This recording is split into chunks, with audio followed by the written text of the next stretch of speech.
guys, welcome back. Thank you for joining me. Really quickly, before I get into my budget, I just wanted to say from the bottom of my heart, thank you guys so much for all of your sweet comments and everybody who's subscribed to this channel.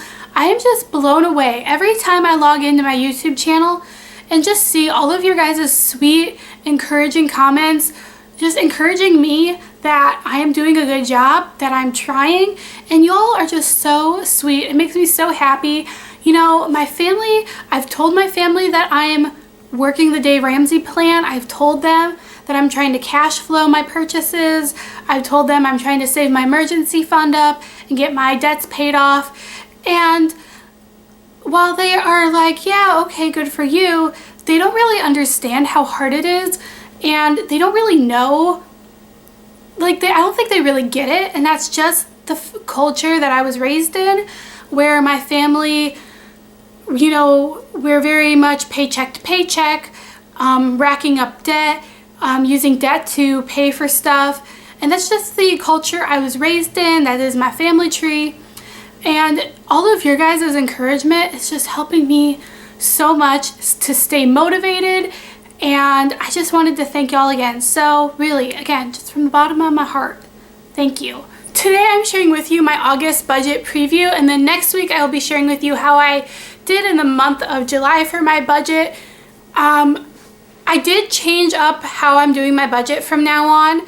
I tried using every dollar in the month of July, and I remember trying that before and not liking it, and I kind of forgot why I didn't like it.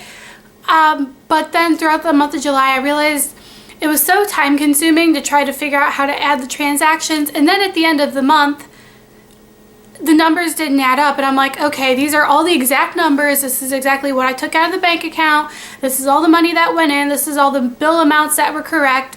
That didn't work for me. And I also didn't like the fact that, while yes, all the budget was correct, like what I would fill in my income, and then I would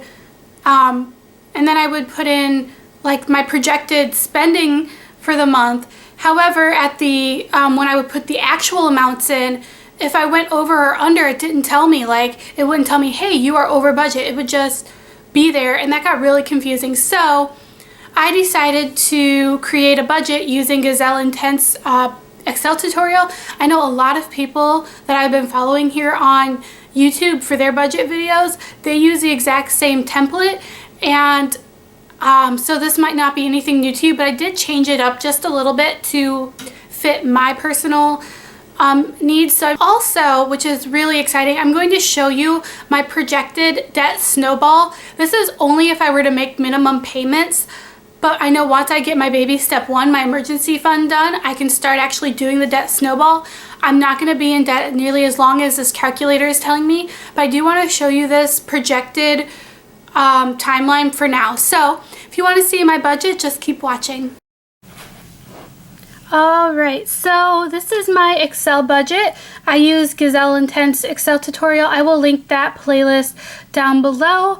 I have pretty much created the exact same budget for the rest of the year. I definitely like to project my budget for the next few months as I know things. Like, as I know in September, I'll have my dad's, like in September, I know that I will have the money I owe my dad paid off, so I can start fiddling around with that budget as well.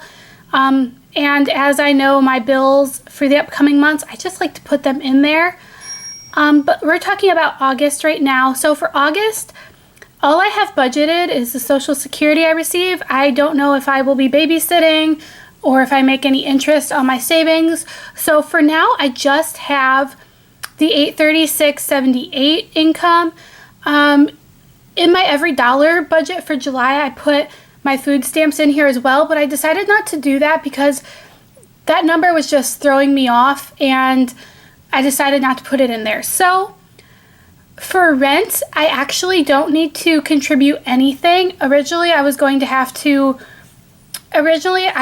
$64, and I was just going to split that up between August and September, but I actually was able to pull off a babysitting job at the end of July that paid really well, so I got caught up in rent, so that was great. My electric bill is going to be $28.50. I wonder if I can zoom this in a little bit more for you. There we go. So this is my regular expenses. So my bills, the ones I know are going to have to pay. My cable, I have budgeted $17.89. However, this can vary by a couple of dollars depending on the tax. So I don't quite know that one yet. My internet, I have budgeted $36.64. However, this is going to be going down quite substantially.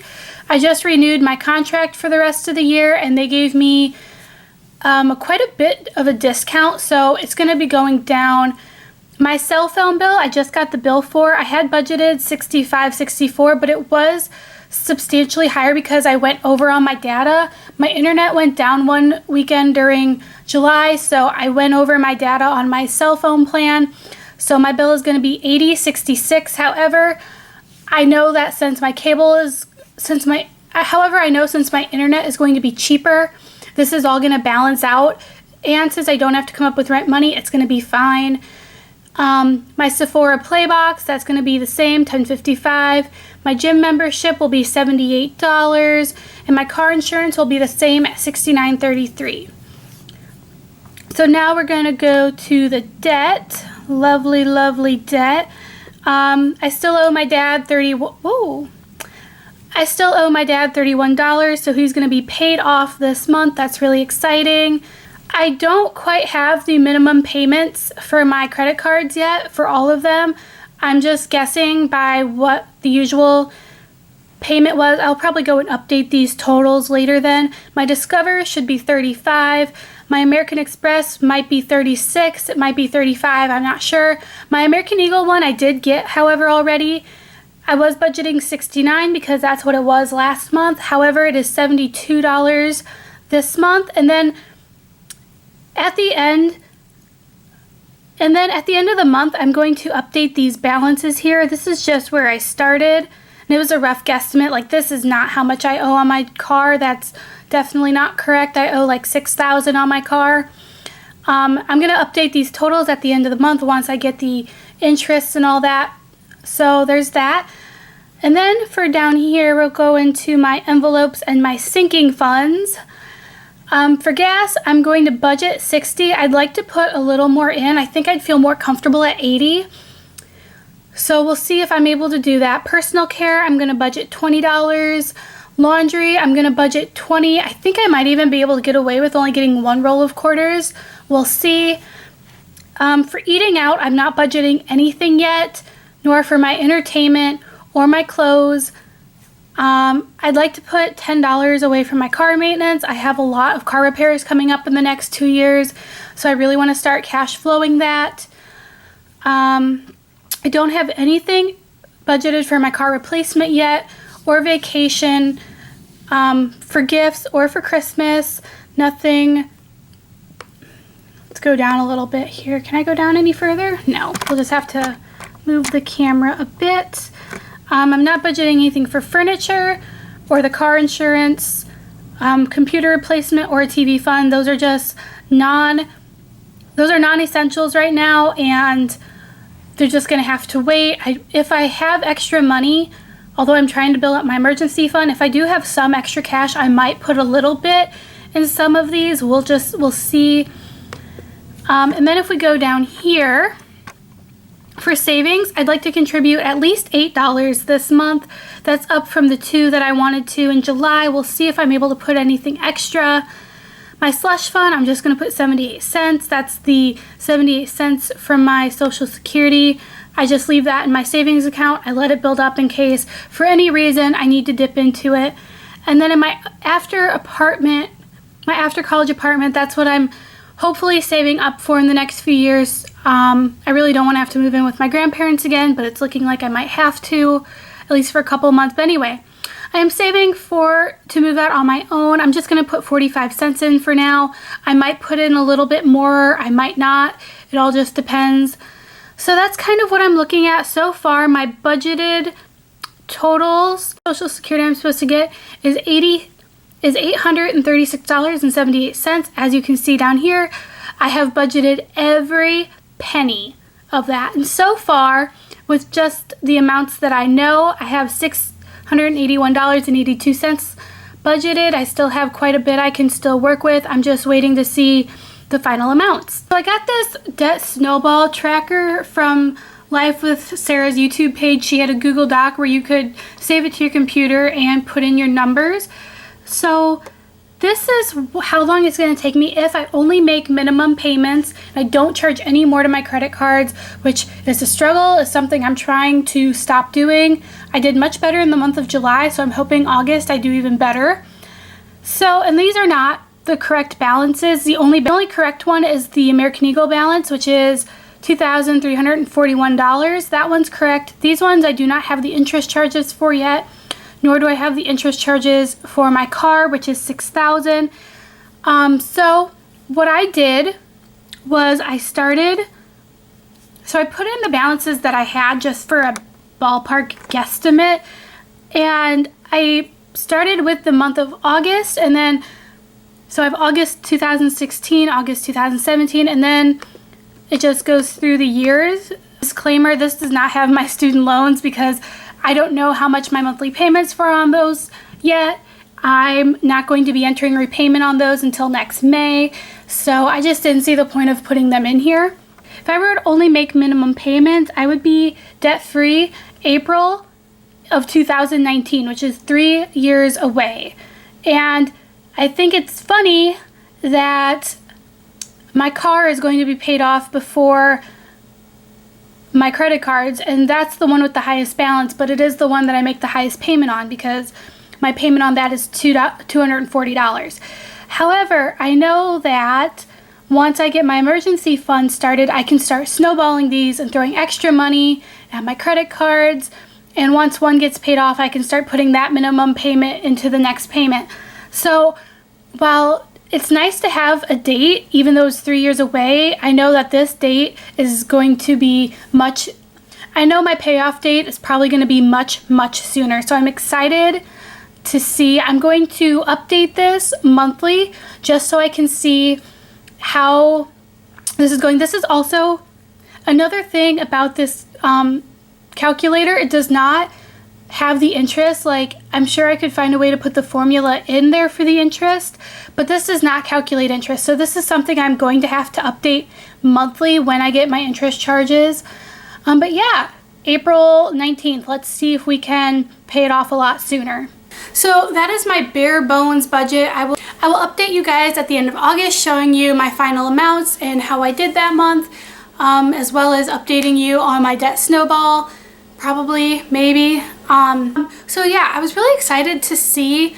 I mean, yeah, it sucks that it's gonna take me 3 years to pay off my credit cards.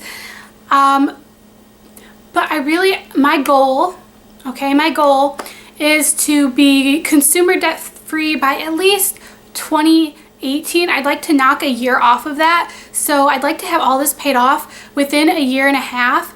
I think it's doable as long as I get my emergency fund filled as soon as possible. One thing that I have been reminding myself a lot though as I'm budgeting and as I'm looking at my debt snowball and my emergency fund is my income right now is very temporary. I mean, in January I'm going to be done student teaching and I will be able to work full time and hopefully have a much better income. Even if I was to work as an assistant preschool teacher making minimum wage, I'd be making at least $1,600 a month, which would be double what my income is now. So just knowing that in a matter of 6 months, I will be doubling my income, if that, maybe even more so, I know that I'm going to be completing the baby steps even faster, and that feels amazing. So my goal to be consumer debt free by 2018, I feel is very tangible. I feel like it's very doable, and that makes me really excited. When I start repaying my student loans, that's gonna take forever. I know it is, you guys. It's gonna take me forever. I'm really glad that there are forgiveness programs available for teachers. They have one, and It's if you teach for 5 years in a low income school or a low performing school for 5 years consecutively, you get a majority of your loans forgiven. So that makes me really excited and really happy.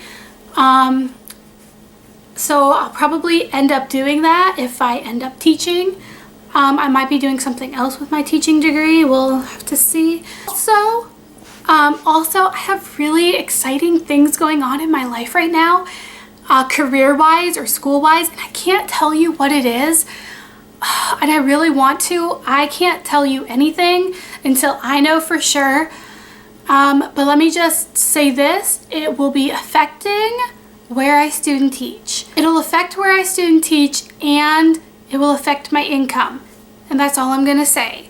I have a really exciting, I have an interview on the 8th of August, and hopefully I will know within that week, because I am supposed to report for my student teaching placement on August 28th. So that is only, 20 days for them to make up their decision on this really exciting, life-changing thing. So I will let you know more about that when I know, but just know exciting things are happening. Thank you guys for watching this budget. If you enjoyed it, give it a thumbs up, and if you have any comments or advice for me, leave them in the comments below.